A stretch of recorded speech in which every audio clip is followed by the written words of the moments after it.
तो what is up guys, welcome to another video. इस video में मैं डायरेक्टली बात करूंगा कि 12th के बोर्ड्स की प्रिपरेशन कैसे करनी है और मैंने क्या क्या चीज़ें करी थी, मैंने क्या क्या गलतियां करी थी। And being a PCM student, non medical, physics chemistry maths थी मेरे पास। इंग्लिश था एंड फिजिकल एजुकेशन था, जिसमें physical education was the highest scoring subject for all, but मेरे लिए सबसे कम मेरे नंबर उसमें ही आए थे। फिजिक्स केमिस्ट्री मैथ्स मेरा अच्छा था, मैथ्स मेरा was the strongest, physics second number पे और केमिस्ट्री मुझे बिल्कुल पसंद नहीं था, बट उसमें फिर भी मेरे नंबर अच्छे आ गए एंड मैं अच्छे नंबरों से 12वीं में पास हो गया। उसके बाद life had different plans for me. BTech मैं करने वाला था, बट बीटेक का एडमिशन लेने के बाद ही मैंने 10 दिन बाद उससे विड्रॉ कर लिया and then I rolled into BBA in Delhi Technological University and then after BBA I did my MBA from the same college itself. ये हो गया थोड़ा सा इंट्रोडक्शन मेरे बारे में। But now jumping on to the subject कि 12th का प्रिपरेशन करना कैसे है। सबसे मेन चीज़ बोलूँगा, 12th के टाइम पे टाइम मैनेजमेंट बहुत ज़्यादा ज़रूरी है।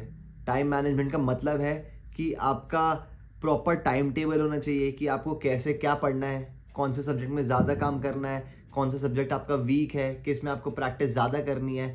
ये सब चीज़ें बहुत मैटर करती है। Jumping on to the second thing, यार देखो, जो आपके सैम्पल पेपर्स होते हैं, जो आपके ट्यूशन या स्कूल में 3-3 घंटे के मॉक पेपर्स होते हैं, इन सब में बहुत ज़्यादा ध्यान दो। तुमने ये ध्यान दिया होगा कि there are set of questions जो हर सैम्पल पेपर या फिर मॉक टेस्ट में रिपीट होते हैं। तो ये ना इतने अच्छे से कर लो कि तुम्हारे दिमाग में ना बैठ ही जाए। जो मैं यू लाइक करता था, एग्जाम आइडिया करता था, भाई मैं चाट के जाता था। मतलब इतने सारे हम सैम्पल पेपर करते थे, उसके सारे पीछे के जो क्वेश्चन पेपर्स होते हैं वो सारे करके जाते थे। उसके अलावा ये जो R D Sharma, R S Agarwal, जो भी आपके पास बुक्स हैं रेफरेंस वाली, इनके आप पीछे क्वेश्चंस तो करते ही करते हो, इनके एग्जाम्पल्स बहुत ज़्यादा ज़रूरी होते हैं, क्योंकि एग्जाम्पल को ही वो फिगर्स को ट्विस्ट कर देते हैं और उसी का वो क्वेश्चन निकाल देते हैं। तो एग्जाम्पल्स कभी मत छोड़ के जाना, वो बहुत ज़्यादा ज़रूरी है। अपार्ट फ्रॉम दैट, जब आपका एग्जाम टाइम होता है तो बहुत ज़्यादा प्रेशर होता है, ठीक है। आपको लगता है ये भी कर लेता हूँ, ये भी कर लेती हूँ, ये भी कर लेता हूँ, ये भी कर लेती हूँ, ये छूट रहा है, ये छूट रहा है। यार देखो, दिमाग को ज़्यादा प्रेशर मत देना और ब्रेक्स लेते रहना। ब्रेक्स का मतलब मेरा ये है कि 1 घंटा पढ़ा, 2 घंटा पढ़ा, 3 घंटा पढ़ा, 4 घंटा पढ़ा, उसके बाद आधे घंटे का, 15-20 मिनट का ब्रेक ले लो। वॉक करने निकल जाओ, कहीं म्यूज़िक सुन लो, गाने गा लो, टीवी देख लो, कुछ गेम खेल लो। बट उसको भी आपको एक स्पेसिफिक टाइम के लिए करना है कि 15 से 20 मिनट या आधा घंटा। इसके बाद I have to get back on track. ये आपके दिमाग में हमेशा रहना चाहिए, ठीक है। तो ये चीज़ बहुत ज़्यादा ज़रूरी होती है। उसके बाद यार एग्जाम टाइम पे क्या होता है कि लोगों के फ़ोन बहुत आते हैं कि भाई तूने क्या कर लिया, मेरा तो ये वाला चैप्टर भी हो गया, तेरा ये वाला चैप्टर नहीं हो पाया। अच्छा भाई, मैं तो यहाँ पहुँच गया, मैंने तो ये वाली किताब खत्म कर दी। ये जो प्रोग्रेस होती है ना, इसको कभी कंपेयर मत करना कि यार वो तो 4 चैप्टर आ गए मेरे से, उसने तो ये सिलेबस खत्म कर दिया। यार देखो, सबका दिमाग अपने हिसाब से चलता है, सबको भगवान ने अलग अलग टाइप के दिमाग दिए हैं। कोई 2 सब्जेक्ट आगे हो सकता है आपसे, कोई 3 सब्जेक्ट आगे हो सकता है, कोई हो सकता है जिसने 20 दिन पहले सिलेबस खत्म कर दिया हो। तो सबके दिमाग की अपनी कैपेसिटी होती है। तुम लोग अपनी कैपेसिटी के हिसाब से चलो। फिर से बोलूंगा, दिमाग में ज्यादा प्रेशर मत डालो। जिस हिसाब से तुम लोग कर सकते हो उसी हिसाब से काम आगे करो। तो यार इसके अलावा एक और बात करते हैं। मान लेते हैं आपका मैथ्स का एग्जाम है, आज है 10 तारीख, आपका एग्जाम है 18 तारीख को, मान लेते हैं, हाइपोथेटिकल, ठीक है, सिचुएशन। तो आपने सिलेबस कर लिया, अब 3-4 चैप्टर रह गए हैं। तो अब ऐसा तो है नहीं कि आप 7 से 8 दिन में आप 3-4 चैप्टर कर लोगे जो आपको कुछ नहीं आता, लाइक आपकी नॉलेज उनमें जीरो है। तो उस केस में क्या करना है, आपने जिसकी सबसे ज़्यादा वेटेज है, इंटीग्रेशन हो गया, डेरिवेटिव्स हो गया, या फिर कुछ और हो गया, उसका तुम्हें लग रहा है वेटेज ज़्यादा है, और एक और टॉपिक है जिसकी वेटेज कम है, तो आप वेटेज कम वाले को छोड़ ही दो, उसको छुओ भी मत। क्योंकि अगर आपने ये सोचा ना कि इन 8 दिनों में मैं सारे चैप्टर कंप्लीट कर लूंगा, ऐसा नहीं हो पाएगा। टूटी टूटी इन्फॉर्मेशन लेना भी बहुत बेकार है यार। इससे अच्छा एक चीज़ सही से पढ़ लो, 2 चीज़ सही से पढ़ लो, वो बेटर है रादर देन चारों चीज़ों में हाथ डालना और कुछ समझ ना आना और कंफ्यूजन और हो जाना, ठीक है। ये ध्यान रखना कि जब भी आप पढ़ रहे हो, आप वेटेज के हिसाब से पढ़ो और आप ये देखो कि वेटेज ज़्यादा किसकी है। अगर ये चल मैं चैप्टर छोड़ भी देता हूँ, या फिर अगर ये वाला पार्ट मैं छोड़ भी देता हूँ, इससे मुझे कितना नुकसान होगा।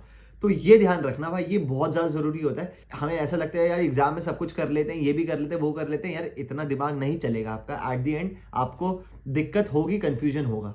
तो इसको ध्यान रखना। मूविंग ऑन, यार देखो, मुझे ऑर्गेनिक केमिस्ट्री बिल्कुल पसंद नहीं था, और ऑर्गेनिक केमिस्ट्री के लिए मैंने अलग से एक लाइन लिख रखी है कि इसको दिल से पढ़ना। जब भी मैम पढ़ा रही है क्लास में या ट्यूशन में पढ़ रहे हो, भाई जितने ज़्यादा हो सके अपने क्वेश्चंस पूछो, अपने डाउट सॉल्व करो। ये मत सोचना कि अगर मैं डाउट पूछूंगा या फिर हाथ उठाऊंगा तो मेरी बेइज्जती होगी क्लास में। ऐसा कुछ नहीं होता। तुम्हें पता है जो सबसे ज़्यादा डाउट्स पूछता है उसमें सबसे ज़्यादा कॉन्फिडेंस होता है, क्योंकि वो पूरी क्लास के बीच में खड़ा हो सकता है, अपना पॉइंट रख सकता है। कुछ बच्चे ऐसे होते हैं बेचारे डर जाते हैं कि यार ये मैं पूछूंगा मेरी बेइज्जती तो नहीं हो जाएगी, ये तो बहुत ही बेकार सवाल है। यार देखो मैं पूछता था और टचवुड मेरे नंबर भी अच्छे आ गए थे, क्योंकि देयर वर मेनी थिंग्स जो मैं क्लास में पूछ लेता था। और फिर जब आप क्वेश्चंस बहुत सारे पूछते हो तो टीचर का दिमाग आप पे ही जाता है, तो वो तुमसे पहले ही पूछ लेगा कि तुझे समझ आ भी रहा नहीं आ रहा। तो उससे ना तुम पे एक प्रेशर भी रहता है कि हाँ यार मैम मेरे से पूछने वाली है या फिर सर मेरे से पूछने वाले, तो मैं पहले ही सही से पढ़ लेता हूँ। तो तुम्हारा ध्यान ना उसी टॉपिक पे रहेगा और तुम उसको सही से पढ़ोगे, ठीक है। तो डरना मत, सिली से सिली क्वेश्चंस पूछो। एक कहावत भी थी कि गलत सवाल पूछना इज गुड रादर देन चुप रहना, ऐसे कुछ था, अब वो देख लेना क्या था।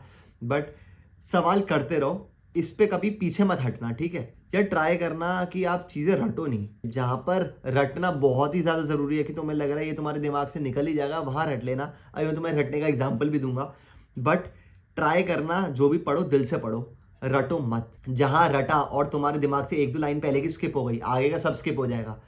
तुम समझ गए होगे मैं क्या कहना चाह रहा हूँ। अगर हम 5 लाइनें याद कर रहे हैं तो हम रट रट के पूरी लाइनें रिपीट करते रहते हैं, बोलते रहते हैं। अगर हमारी स्टार्टिंग की ऊपर की 2 स्किप हो गई ना, अगर हमारे दिमाग से निकल गई तो नीचे की तीनों भी हट जाएंगी।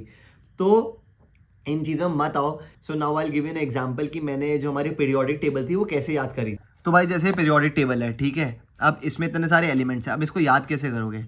तो हेज हाउ, ये देखो, hydrogen helium lithium beryllium boron nitrogen oxygen fluorine neon sodium magnesium aluminium, इसको याद कैसे करना। अब देखो, हेलिना कब्र से फरार hydrogen lithium sodium potassium rubidium, मैंने ऐसे याद करना है, हेलिना कब्र से फरार, बेटा मांगे कार स्कूटर बाप रोए, ठीक है। बैंगन आलू गाजर इन थैला, चमेली से गीत सुनेगी पब्लिक, नाना पाटेकर ऐश्वर्या सब बीमार, उससे टेपो। ये मुझे याद नहीं है मैंने इसका क्या बनाया था, फ्लोरीन क्लोरीन ब्रोमीन आयोडीन, इसका मुझे जेन्युइनली याद नहीं है। इसका था हीना नीना और करीना सबका एक्सरे रंगीन। तो ये कुछ चीज़ें थी जो मैं रट के जो गया था, और ये मुझे आज तक याद है कि मैंने ऐसे शॉर्टकट्स बना रखे थे, मेरे ट्यूशन वाले सर ने सिखाए थे। तो जहाँ तुम्हें लगता है रटने की ज़रूरत है वहाँ पर पक्का रटो, but don't make it a habit कि भाई रटना ही है रटना ही है, इसका ध्यान रखना। यार एक और चीज़ जो मेरे टाइम पे बहुत था, मुझे ऐसा फील होता था कि मुझे लगता था यार कि यार वो अच्छी ट्यूशन ले रहा है, या फिर उसके सर अच्छा पढ़ा रहे हैं, या फिर वो इतनी महंगी ट्यूशन ले रहा है, वो इस कोचिंग सेंटर जाता है, उस कोचिंग सेंटर जाता है। इससे कुछ मैटर नहीं करता भाई, इससे कुछ मैटर नहीं करता। अगर मैं ये चीज़ बोलूँगा कि नंबर भी मैटर नहीं करते, तुम्हारा ग्रेड भी मैटर नहीं करता, ये गलत हो जाएगा।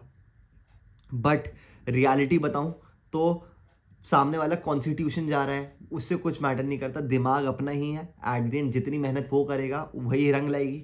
आप चाहे रात भर बैठ के पढ़ लो, आप चाहे दिन भर बैठ के पढ़ लो, सबकी कैपेसिटी अलग होती है। तुम लोगों ने ये भी देखा होगा कि भाई रात को बैठ के मैं ज़्यादा अच्छे से पढ़ लेता हूँ या पढ़ लेती हूँ, या फिर दिन में तो मेरा मन नहीं लगता। तो आप ये मत सोचो कि अगर वो रात को बैठ के पढ़ रहा है तो आप भी रात को बैठ के पढ़ोगे, ऐसा कुछ नहीं है भाई। ये जो हमारी बॉडी है ना, it's like a biological clock, जो सूरज के साथ उगती है और सूरज के साथ ही ढलती है। ये ट्रेंड बन गया है कि रात को बैठ के पढ़ना है, रात को शांति होती है। मैं मानूंगा कि मैं भी ऐसा करता था, रात को बैठ के पढ़ता था। बट अगर आप रात को बैठ के पढ़ते हो ना, तो आपकी पूरी ना जो बॉडी की साइकिल होती है वही चेंज हो जाती है। तो देख लेना, किसी और के दबाव में आके रात को मत पढ़ना। अगर आपको लगता है आप दिन में कंफर्टेबल हो, कई मेरे दोस्त से जो टॉपर्स थे वो सुबह 4-4 बजे उठ के पढ़ते थे, वो तो रात भर नहीं उठते थे, वो तो मस्त सोते थे। तो ये जो डिफरेंस ऑफ ओपिनियंस है ना, इसको अपने पे हावी मत होने दो। जो आपको लगता है जिसमें आप कंफर्टेबल हो, आप लोग वो करो। उसके अलावा यार और क्या क्या चीज़ें हैं जो 12th से रिलेटेड थी, मुझे ऐसे याद नहीं है। बट जो जो मुझे लगता था, जो जो मेरे टाइम पे मैंने फेस करा, मैंने सब कुछ बता दिया। असाइनमेंट्स पूरे रखना, प्रोजेक्ट्स कंप्लीट रखना, जो हम प्रोजेक्ट्स करते हैं उससे भी बहुत फ़र्क पड़ता है। उसके अलावा अपना काम पूरा रखना, जो आपके टीचर्स हैं उनसे बना के रखना, क्योंकि एट टाइम्स होता है टीचर्स आपको ऐसी ऐसी चीज़ें बता देते हैं, ऐसे ऐसे शॉर्टकट्स बता देते हैं जो आपको नहीं पता होते, या फिर जिनसे बहुत हेल्प मिलती है। तो टीचर्स की रिस्पेक्ट करो, टीचर के साथ घुलो मिलो, उनसे बातें करो, अपने दोस्तों से पूछो क्या चल रहा है। क्रिटिसाइज मत करो किसी को, किसी प्रोग्रेस को क्रिटिसाइज मत करो, किसी का पढ़ने का तरीका क्रिटिसाइज मत करो। मिल बांट के रहो, मज़े करो, ज़्यादा सोचो मत, ठीक है। और अपने पे ध्यान दो। दूसरों की हेल्प करने से पहले अपने आप की हेल्प करो। पहले खुद पढ़ाई करो, फिर दूसरों को समझाना कि भाई इसको ऐसे करते हैं, इसको ऐसे करते हैं, ठीक है? Ending our short video on this note, I hope आप लोग एग्ज़ाम्स अच्छे से दो and all the best from my side. Thank you so much.